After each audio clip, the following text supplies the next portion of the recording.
नमस्कार साथियों, जैसा कि आपको जानकारी थी, काफी लोग परेशान थे इस विषय को लेके कि माननीय शिक्षा मंत्री और विभाग ने क्या निर्णय लिया है। तो उस पर कई अभ्यर्थियों के इस विषय पर विचार आ रहे थे कि हो सकता है कि आंसर की के मामले में कुछ सरकार हल निकाल के उसके बाद हम लोग मतलब कि डिसीजन लेगी, तो उससे क्लियर हो जाएगा कि हम लोगों के मामले पे क्या हल हुआ है। उसको लेकर आज आंसर की के प्रकरण को लेकर आज के ही दिन कोर्ट में सुनवाई थी, एक कंटेम्प्ट लगा हुआ था और उस मामले में आज सुनवाई हुई जिसमें माननीय सचिव साहब उपस्थित रहे, अन्य लोग भी उपस्थित थे।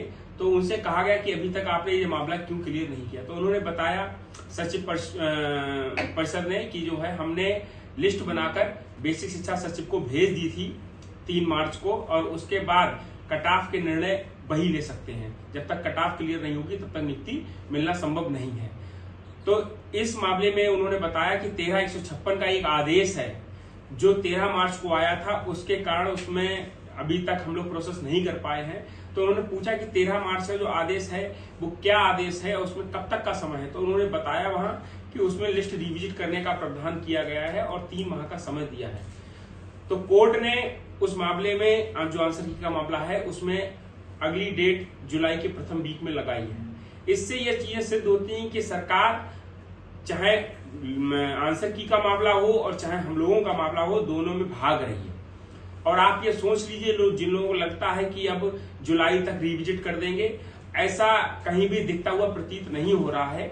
क्योंकि अगर उनको ये करना होता तो आप देखिए नवंबर 2022 से लगातार आंसर की का जो ऑर्डर है वो नवंबर 2022 में आ गया था और तब से लगातार सरकार जो है किसी ना किसी मामले में कि उसका ऑर्डर आ जाए, कभी ये हो जाए कभी ये हो जाए, लेकिन अभी तक आंसर की मामले में बिल्कुल एक स्टेप आगे नहीं बढ़ी है।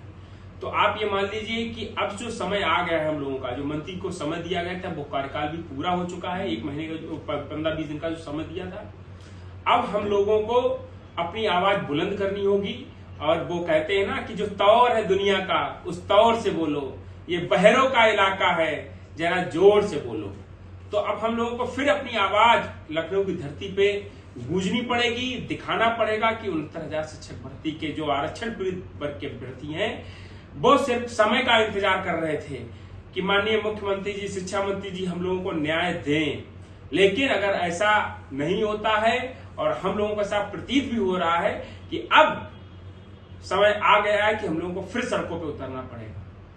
तो सभी साथियों से निवेदन है, संगठित रहें, एकजुट रहें और आने वाले समय में हम लोग जल्द ही इस पर अपनी टीम के साथ रणनीति बना के इस विषय पर जो है आगे बढ़ेंगे। धन्यवाद।